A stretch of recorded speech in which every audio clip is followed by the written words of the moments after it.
J'ai d'abord été militant syndical.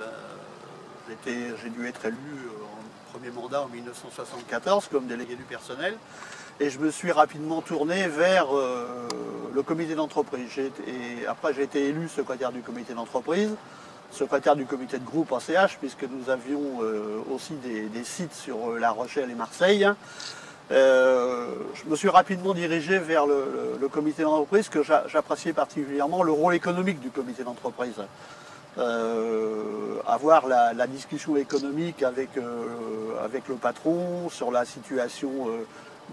Il fallait avoir une connaissance de la situation globale de la construction navale en France, en Europe et dans le monde, pour savoir à quel niveau on évoluait, quels étaient nos concurrents et de quelle façon le marché se présentait. C'était incontournable si on voulait vraiment avoir les moyens de bien comprendre la situation, de négocier avec notre direction, et puis à un moment donné aussi d'être, je dirais presque, même si pour un militant syndical c'est presque un gros mot, mais partenaire de la direction à un moment donné sur la recherche de commandes. Parce qu'à un moment donné, le rôle du comité d'entreprise, vu le contexte de la construction navale dans notre pays, à un moment donné, le comité d'entreprise était amené à aussi appuyer et aller chercher des commandes de navires. On travaillait beaucoup, par exemple, avec la SNCM, et la SNCM était un chantier, un armement d'État, et on allait chercher, rencontrer les comités d'entreprise de la SNCM, on allait les voir à Marseille, et on négociait avec eux, enfin on négociait, on essayait de leur faire comprendre que faire construire les bateaux de la SNCM en France, c'était quand même mieux que de les faire construire à l'étranger. Là-dessus, on n'avait pas de soucis. Nos camarades du syndicat CGT de la SNCM nous suivaient, et on arrivait comme ça à faire déboucher des commandes de navires. Donc il fallait avoir cette vision-là, d'autant que la concurrence était féroce. Et là, le rôle économique du comité d'entreprise, c'est aussi un rôle politique, qu'on le veuille ou non. Ce qui m'a amené après aussi à avoir des mandats politiques, parce qu'on savait bien qu'à un moment donné, on ne règle pas tout. Syndicalement, on fait des choses, on fait avancer des choses, mais à un moment donné, il faut que le politique se mêle des choses. Et d'ailleurs, dans la construction navale, le politique, il s'était largement mêlé des choses, puisque le traité de Rome, en 1954, qui vient fixer les règles de la concurrence au niveau mondial, et après le livre blanc qui est sorti en 1957, qui là aussi au niveau français a amené les limites de la construction navale, c'est une décision politique, la première européenne importante, qui a été une vraie catastrophe pour la construction navale européenne, mais notamment la construction navale française, puisqu'à ce moment-là, on a décidé de limiter très fortement les aides à la construction navale en France, et puis on a décidé aussi avec le livre blanc de limiter le nombre de chantiers sur les façades maritimes, pour ne garder qu'un chantier par façade maritime en France.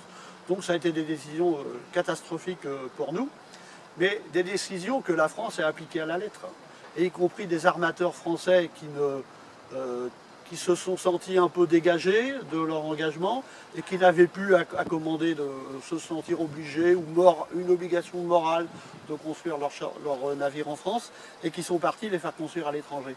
Avec une concurrence là déloyale, affreuse. On a limité les aides à la construction navale en Europe et notamment en France, mais ailleurs, ces aides ont continué à vivre. Et même en Europe, puisque en Europe, on a arrêté les aides, limité les aides à la construction navale en France, et en Allemagne aussi, par exemple, allemand. Ils étaient sous le même régime européen que nous. Sauf que l'État allemand n'aidait plus les chantiers allemands, mais c'est les Länder allemands, les régions, qui alimentaient, qui aidaient les chantiers. Donc on s'est trouvé là face à une concurrence tout à fait déloyale. On a eu le Japon qui est monté en puissance et qui prenait toutes les commandes de navires. On a eu la Corée qui est venue. Moi, je me rappelle, pour la petite histoire, nous, notre chantier au Havre, on se lançait plutôt vers des commandes de navires où il y avait beaucoup de haute technologie, beaucoup de savoir-faire, un rôle important des bureaux d'études et des salariés des ACH qui avaient ces compétences. Mais à un moment donné, il fallait quand même répondre à des commandes internationales pour faire voir que le chantier était bien là. Et donc, une fois, on a répondu à un appel d'offres sur un porte-conteneurs, je crois, ou un pétrolier, je ne me rappelle plus. On a répondu à l'appel d'offres parce qu'il fallait faire voir qu'on était là, donc on a répondu.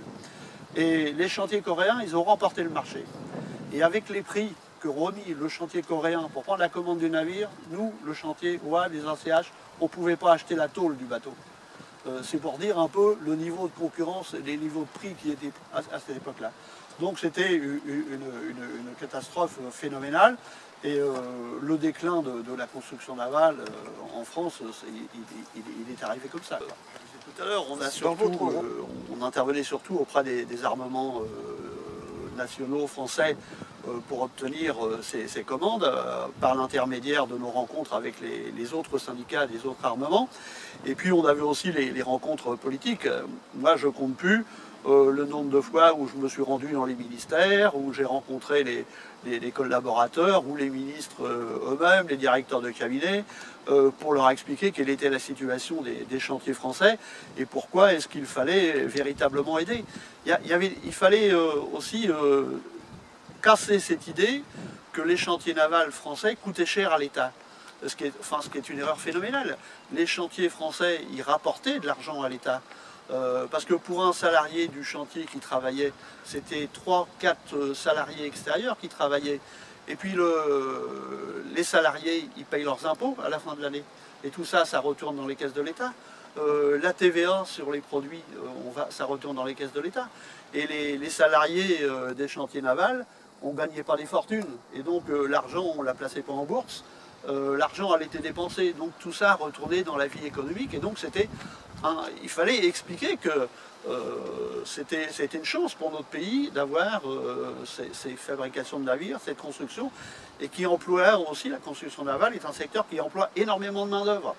On a travaillé sur le chantier, en pleine charge, on a été jusqu'à 2500 salariés dans le chantier. Et ça permettait aussi de faire travailler, et on voit la difficulté qu'on a aujourd'hui parce qu'on n'a plus ces types d'activités. On pouvait faire travailler des personnes qui n'avaient pas de formation professionnelle, qui avaient eu une vie scolaire, c'était pas leur truc d'aller à l'école et tout, et qui voulaient rapidement rentrer dans la vie active. Et ces gars-là, ces femmes, mais bon, surtout des hommes dans la construction navale, on pouvait les accueillir au chantier.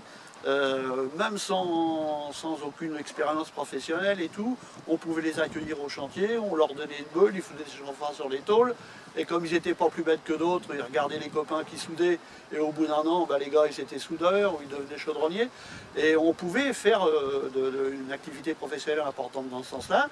Et puis un autre élément qui nous coûte cher aussi aujourd'hui, c'est qu'on avait suffisamment de personnel dans les chantiers pour intervenir aussi en zone industrielle. Les arrêts techniques en raffinerie, sur toute la zone d'activité au niveau du pétrole sur le Havre, on pouvait envoyer des personnels, ce qu'on ne peut plus faire aujourd'hui. Et quand vous allez, les arrêts techniques dans les raffineries aujourd'hui, on passe plus souvent italien que français. Et ça, c'est un vrai problème. Et ça a aussi amené, quand le chantier a fermé, on a vu ce qui s'est passé derrière. La réparation navale a fermé aussi très rapidement derrière. Parce que la réparation navale est une activité très cyclique, où il y a des bateaux en réparation, à un moment donné il n'y en a pas, il y a pleine charge, il y a sous-activité. Et la construction navale permettait d'équilibrer cette situation. Les gars qui travaillaient en réparation navale, s'il y avait de la sous-activité, ils pouvaient venir travailler dans le chantier de construction navale. Il n'y avait pas de rupture d'activité. Et contrairement, quand il y avait un gros arrêt technique avec un navire important qui arrivait, les gars de la construction, ils allaient travailler en réparation navale. Ce qui fait qu'on arrivait à équilibrer l'activité, à éviter la sous-charge et à avoir une activité économique qui tenait la route. Les pics d'activité, on était environ 2500 personnes à travailler sur le navire. On était 1200, 1300 salariés effectifs du chantier. Et donc on avait des effectifs comme ça qui pouvaient varier de façon importante. Alors le personnel fixe, lui, ne bougeait que très peu, mais avec les intérimaires, les sous-traitants, il y avait évidemment beaucoup plus de personnel qui travaillait. Au chantier, pour être bien, il nous fallait toujours 3 navires en commande.